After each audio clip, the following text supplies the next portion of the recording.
Nchi yetu inawekeza kwenye sayansi sana, na mtakumbuka rais wetu aliagiza zijengwe shule za sayansi za sekondari za wasichana kwa nchi nzima, mikoa yote, na zimejengwa. Na juzi Tanga akasema anataka sekondari za sayansi za wanaume nazo zijengwe. Kwa kuna msukumo mkubwa sana chini ya serikali ya awamu ya 6 kuendeleza sayansi.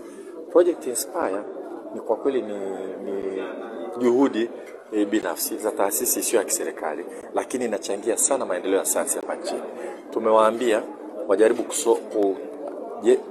tengeneza makubaliano na COSTECH ili hii park ambayo inatengenezwa pale Dodoma, COSTECH na yenyewe ichangie. Mataifa yana ukuu kwa kupitia sayansi, teknolojia na ubunifu.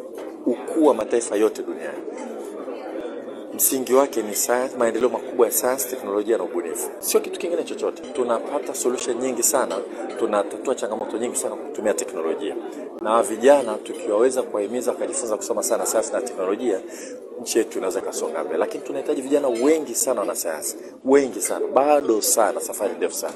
Tunataka wengi wasome vyuo vikuu masomo ya sayansi vizuri sana, waendelee kuwa katika maeneo ya ubunifu na utafiti. Tungependa hata vijana ambao hawajaendelea kwenda kusoma wapitie katika masuala ya sayansi na teknolojia na ubunifu vile vile. Tungehimiza sana vijana sasa wasome sana hisabati, alafu wachanganye na tehama kwa ajili ya hilo wanaita akili mnemba kwa mfano. Kwa sababu mambo kama haya yanahitaji akili ambayo kwa kweli inaweza kutatua changamoto kwa namna ambayo hisabati inaweza kutatua. Taasisi yetu imekuwa na malengo ya kuboresha namna gani watoto na vijana wanajifunza masomo ya sayansi, teknolojia, uhandisi na hisabati. Na tunafanya hivi kwa kuintroduce kitu kinaitwa project based learning ama kujifunza kwa miradi, lakini pia tunafungua vituo vya sayansi ambavyo watoto wanaweza kuja kujifunza kwa vifaa vya ufaraguzi kwenye masomo mbalimbali ya sayansi, teknolojia, uhandisi na hisabati.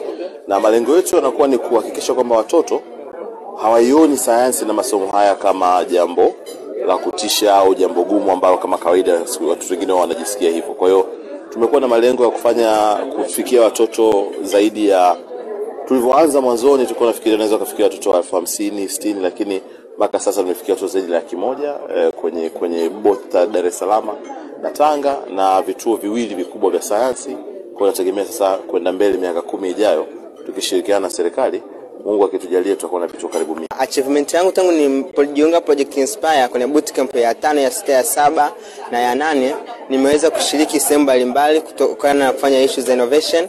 Nimeweza kushiriki kwenye program ya kimataifa London International Youth Science Forum, pamoja na pia nimeweza kupata scholarship ya kwenda kusoma nje.